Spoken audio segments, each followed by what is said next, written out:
everybody, welcome back to our channel Tinglish Teacher. మనం ప్రతిరోజు మన డైలీ లైఫ్లో యూస్ చేస్తూ ఉండే ఇంకొన్ని సెంటెన్సెస్ని ఇంగ్లీష్లో ఎలా చెప్పాలో కొన్ని ఎగ్జాంపుల్స్తో క్లియర్గా ఈ వీడియోలో చూద్దాం. So if you like the video don't forget to like, share and subscribe. Previous వీడియోలో అడిగిన క్వశ్చన్, ఈరోజు బయట తిందాం, దీన్ని మనం ఇంగ్లీష్లో లెట్స్ ఈట్ అవుట్ టుడే ఈ విధంగా చెప్తే సరిపోతుంది. వీడియో స్టార్ట్ చేసే ముందు మీకోసం ఒక తెలుగు క్వశ్చన్, విచ్ ఈజ్ నేను అక్కడికి వెళ్ళాల్సి వచ్చింది, దీన్ని ఇంగ్లీష్లో ఎలా చెప్పాలో తప్పకుండా కామెంట్ సెక్షన్లో కామెంట్ చేసి చెప్పండి. ఇప్పుడైతే వీడియో స్టార్ట్ చేద్దాం. Let's get started. First one is నాకు ముందే తెలిసి ఉంటే. ఇలా అంటూ ఉంటాం కదా, దీన్ని ఇంగ్లీష్లో if I had known earlier, if I had known earlier ఇలా చెప్తాం.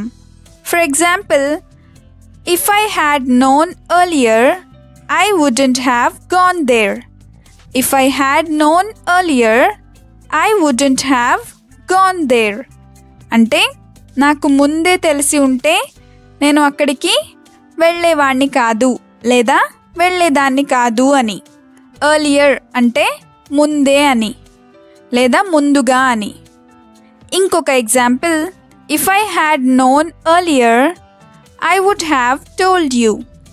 If I had known earlier I would have told you అంటే నాకు ముందే తెలిసి ఉంటే నేను నీకు చెప్పేదాన్ని లేదా చెప్పేవాడిని అని. నెక్స్ట్ వన్ ఈజ్ షాప్ మూసేస్తారు. మనం షాప్కి వెళ్ళి ఏదో ఒకటి కొనుక్కుంటూ ఉంటాం కదా, దీన్ని ఇంగ్లీష్లో shop will be closed, shop will be closed ఈ విధంగా చెప్తాం.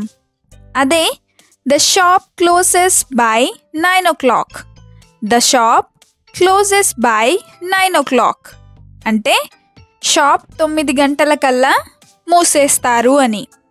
For example, the shop will be closed if you want anything, tell me now. The shop will be closed if you want anything, tell me now.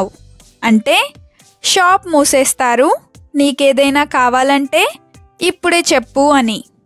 ఇంకొక example, the shop closes at 9 o'clock, I will get what you need tomorrow. or I will bring what you need tomorrow. అంటే shop 9 గంటలకి మూసేస్తారు, నీకు కావలసినవి నేను రేపు తెస్తాను అని. Next one is నువ్వు దొరకడం నా అదృష్టం. మనకి బాగా కావలసిన వాళ్ళతో లేదా మన సొంత వాళ్ళతో ఇలా అంటూ ఉంటాం. దీన్ని ఇంగ్లీష్లో I'm lucky to have you, I am lucky to have you అంటే నువ్వు నాతో ఉండడం నా అదృష్టం లేదా నువ్వు దొరకడం నా అదృష్టం అని. అదే I'm lucky to have you in my life అంటే నా లైఫ్లో నువ్వు ఉండడం నా అదృష్టం అని. For example, I'm lucky to have a husband like you, I'm lucky to have a husband or wife like you అంటే నీలాంటి భర్త లేదా నీలాంటి భార్య దొరకడం నా అదృష్టం అని. ఇంకొక example, I was lucky to find a taxi at this time, I was lucky to find a taxi at this time అంటే ఈ టైంలో నాకు టాక్సీ దొరకడం నా అదృష్టం అని. నెక్స్ట్ వన్ ఈజ్ నేనెందుకు బాధపడాలి. ఇలా అంటూ ఉంటాం కదా, దీన్ని ఇంగ్లీష్లో why should I worry, why should I worry దీన్నే వై షుడ్ ఐ సఫర్ ఇలా కూడా చెప్పచ్చు. అదే why should I cry or why should I smile అంటే నేనెందుకు ఏడవాలి లేదా నేనెందుకు నవ్వాలి అని. అదే why should I worry about her, why should I worry about her అంటే ఆమె గురించి నేనెందుకు బాధపడాలి అని. అదే why am I worried about her, why am I worried about her అంటే ఆమె గురించి నేను ఎందుకు బాధపడుతున్నాను అని. For example, she doesn't think about me, so Why should I worry about her? She doesn't think about me, so why should I worry about her? అంటే ఆమె నా గురించి ఆలోచించదు కాబట్టి నేనెందుకు ఆమె గురించి బాధపడాలి అని. నెక్స్ట్ వన్ ఈజ్ ఎన్నిసార్లు చెప్పినా మారడు. దీన్ని మనం ఇంగ్లీష్లో no matter how many times I tell him, he won't change. No matter how many times I tell him, he won't change. అంటే ఎన్నిసార్లు చెప్పినా మారడు అని. ఎవరికైనా చెప్పి చెప్పి విసిగిపోయినప్పుడు ఇలా అంటూ ఉంటాం. For example, no matter how many times you tell him, he won't listen. No matter how many times you tell him, he won't listen. అంటే నువ్వు అతనికి ఎన్నిసార్లు చెప్పినా అతను వినడు అని. ఇంకొక example, no matter how many times I tell her, she does the same. No matter how many times I tell her, she does the same. అంటే ఎన్నిసార్లు చెప్పినా కూడా ఆమె అదే చేస్తుంది లేదా అలాగే చేస్తుంది అని. నెక్స్ట్ వన్ ఈజ్ జరగచ్చు లేదా జరగకపోవచ్చు. దీన్నే అవ్వచ్చు లేదా అవ్వకపోవచ్చు అని కూడా చెప్పచ్చు. దీన్ని ఇంగ్లీష్లో may or may not happen, may or may not happen ఇలా చెప్తాం. For example, that may or may not happen, that may or may not happen అంటే అలా జరగచ్చు లేదా జరగకపోవచ్చు అని.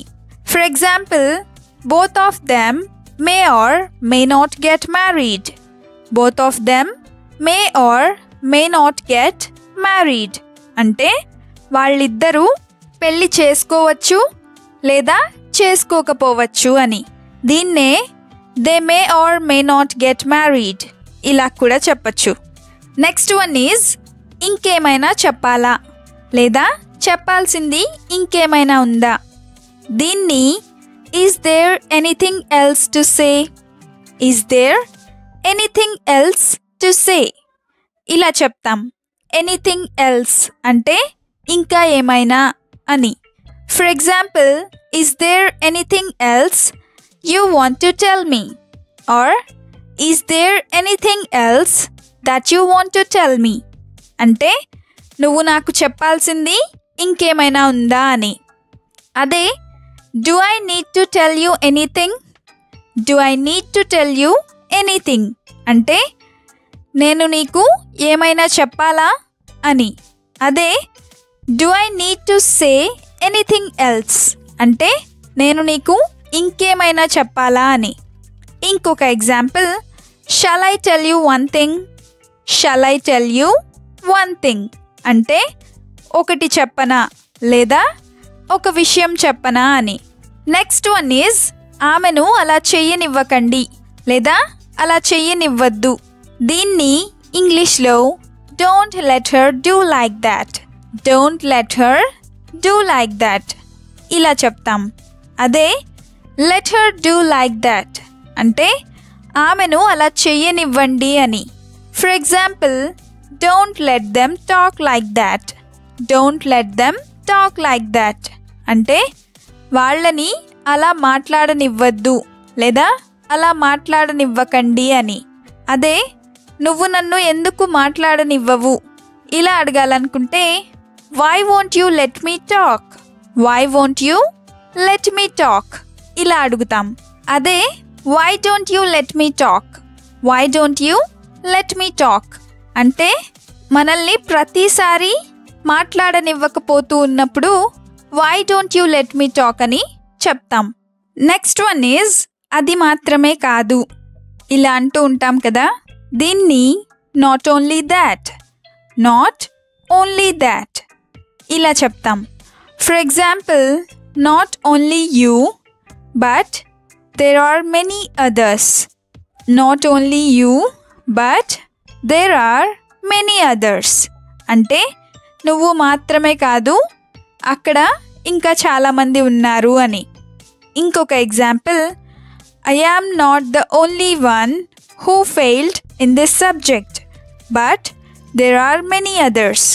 I am not the only one who failed in this subject, but there are many others. అంటే ఈ సబ్జెక్ట్లో ఫెయిల్ అయింది నేను ఒక్కడిని మాత్రమే కాదు, ఇంకా చాలామంది ఉన్నారు అని. And the last one is time ఉన్నా కూడా వెళ్ళలేదు. ఇది మనం చాలా జనరల్గా యూస్ చేస్తూ ఉంటాం కదా.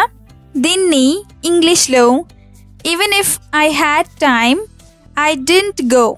Even if I had time I didn't go అంటే టైం ఉన్నా కూడా వెళ్ళలేదు అని. For example, even if I had time I couldn't go shopping, or even if I had time I could not go shopping అంటే నాకు time ఉన్నా కూడా నేను షాపింగ్కి వెళ్ళలేకపోయాను అని. ఐ కుడ్ నాట్ గో అంటే నేను వెళ్ళలేకపోయాను అని. That's all for today. Thank you so much for watching this video.